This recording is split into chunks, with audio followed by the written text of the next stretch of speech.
இந்த உலகத்தில் எல்லாருக்கும் மகிழ்ச்சி தரக்கூடிய ஒரு பொருள் எது? இது ஒரு முக்கியமான கேள்வி. இந்த கேள்விக்கு பொருத்தமான ஒரு பதிலை உங்களால் சொல்ல முடியுமா? அதாவது கொஞ்சம் யோசித்து பார்த்தா பணம்னு சொல்லலாமா? இப்போ கையில் காசு இல்லாதவங்ககிட்ட ஒரு 10 ரூபாயை கொடுத்தா அது அவனுக்கு சந்தோஷத்தை கொடுக்கும். ஏற்கனவே வருமான வரி பிரச்சனையில் சிக்கி இருக்கிறவர்கிட்ட இன்னும் கொஞ்சம் பணம் இந்தாங்கன்னு சொல்லி கொடுத்தோம்னா அது அவருக்கு சங்கடத்தை தான் கொடுக்கும். அதனால் அந்த கேள்விக்கு பணங்கிறது பொருத்தமான பதிலாக இருக்க முடியாது. கேள்வி என்னென்னா, இந்த உலகத்தில் எல்லாருக்கும் மகிழ்ச்சி தரக்கூடிய ஒரு பொருள் எது? சரி, இனிப்புன்னு சொல்லலாமா? ஏன்னா எல்லாருக்கும் இனிக்க தானே செய்யும். அதுலேயும் ஒரு சிக்கல் இருக்குது. சர்க்கரை வியாதிக்காரங்களுக்கு அது என்ன சந்தோஷத்தையாக கொடுக்கும்? ஆக எல்லாருக்கும் வேறுபாடு எதுவும் இல்லாமல் மகிழ்ச்சியை கொடுக்கக்கூடியது வேறு ஏதோ ஒன்று இருக்குது. அது என்னன்னு கண்டுபிடிக்கணும். அதுதான் இன்றைக்கி தகவல். இப்போ அதை கண்டுபிடிக்கணும்னா இந்த கதையை கேட்கணும். அது என்ன கதைன்னா, ஒரு ஊரில் ஒரு ராஜா இருந்தார். அவருக்கும் இதே சந்தேகம் வந்துட்டுது. அதாவது எல்லாருக்கும் இன்பம் தரக்கூடிய பொருள் எது அப்படின்னு. இதுக்கு பதில் தெரிஞ்சுக்கிறதுக்கு ஆசைப்பட்டார். சரி, அதுக்கு என்ன செய்யலாம்னு யோசனை பண்ணார். நாட்டு மக்களுக்கு பகிரங்கமாக ஒரு அறிவிப்பு கொடுத்தார். நம்ம நாட்டு மக்கள் இன்பம் தரக்கூடிய பொருள் எதுன்னு நினைக்கிறாங்களோ அதை கொண்டுக்கிட்டு வந்து அரண்மனையில் உள்ள கண்காட்சி மண்டபத்தில் வைக்கலாம்.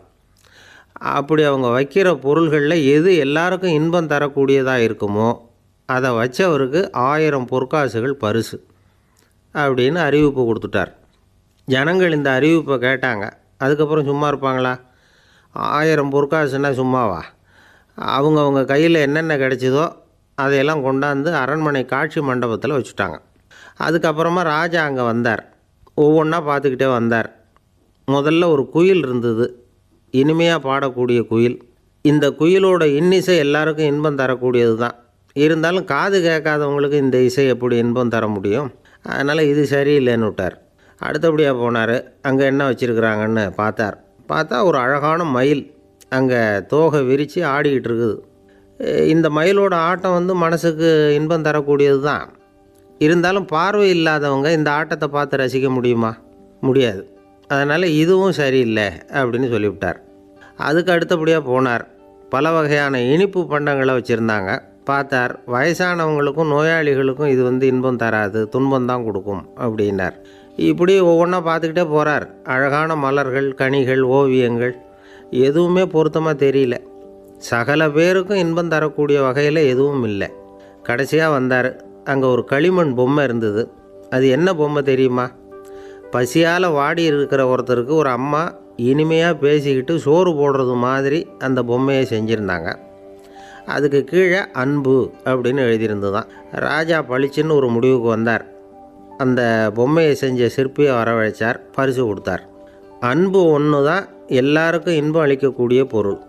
காது கேட்காதவங்களும் அதை கேட்க முடியும், பார்வை இல்லாதவங்களும் அதை பார்க்க முடியும், குழந்தைகளும் அதை உணர முடியும் அப்படின்னு அதுக்கு விளக்கம் கொடுத்தார் அந்த மன்னர். இந்த உலகத்தில் எல்லாருக்கும் மகிழ்ச்சி தரக்கூடிய ஒரு பொருள் அன்பு தான். அதை புரிஞ்சுக்கிட்டு தான் சில கணவன்மார்கள் மனைவி பேரில் ரொம்ப அன்பை காட்டிக்கிறது வழக்கம். ஒரு வீட்டு வாசப்படி பக்கமாக மழைக்கு ஒதுங்கினார் ஒருத்தர். மழை தூரிக்கிட்டு இருந்தது, இருட்டு நேரம். அந்த வீட்டில் இருந்தவர், இன்றைக்கி ராத்திரி வேணும்னா இங்கேயே தங்கிட்டு காலையில் போங்க அப்படின்னார். உடனே இவர் சொன்னார், ரொம்ப நன்றிங்க, ஒரு 10 நிமிஷத்தில் இதை வந்துவிடுறேன் அப்படின்னு சொல்லிவிட்டு எங்கேயோ ஓடினார். 10 நிமிஷம் கழித்து திரும்பி வந்தார்.